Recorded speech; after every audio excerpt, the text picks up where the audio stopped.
Une remarque, déjà en 2007, au discours de Versailles, je vais vous citer ce que disait le président de la République, au discours à la porte de Versailles, qui était le discours de lancement de sa campagne présidentielle. Il disait déjà, je demeurerai toute ma vie un Européen convaincu, mais je veux avoir la liberté de dire que l'Europe doit se doter de frontières. Je crois au libre-échange et à la concurrence, mais je veux que cesse la naïveté et que l'on impose la réciprocité dans les négociations commerciales. La concurrence doit être loyale. C'est ce qu'il disait en 2007. Entre-temps, il a dirigé la France pendant 5 ans. Entre-temps, en 2008, la France a exercé la présidence de l'Union européenne. Or, sur chacun de ces sujets, aucun progrès n'a été réalisé. Et aujourd'hui, le président de la République nous sort le Buy European Act, c'est-à-dire l'équivalent du Buy American Act. C'est le fait qu'on réserve un certain nombre de marchés publics à des entreprises qui sont des entreprises européennes. Nous voulons insister sur le fait qu'en matière de protection de l'économie européenne.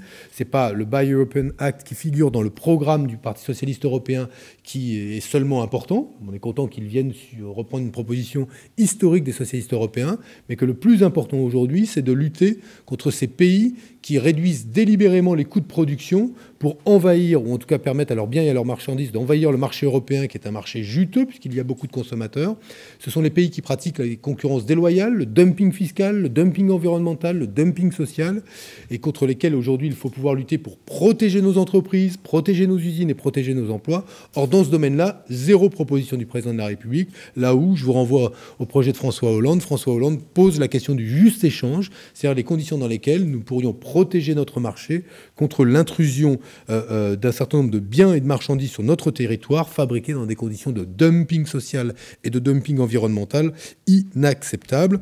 Donc, comme toujours, chez les néoconvertis, c'est toujours un peu confus. Et manifestement, Nicolas Sarkozy ne maîtrise pas très bien son nouveau catéchisme.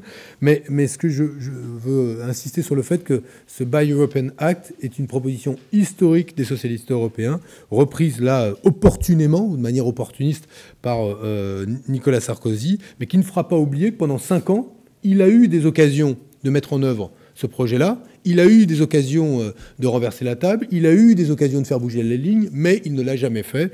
Il ne l'a jamais fait alors qu'il avait annoncé dès 2007 qu'il agirait pour que la concurrence entre l'Europe et ses partenaires commerciaux soit beaucoup plus loyale qu'elle ne l'était déjà à l'époque et qu'elle ne l'est encore aujourd'hui.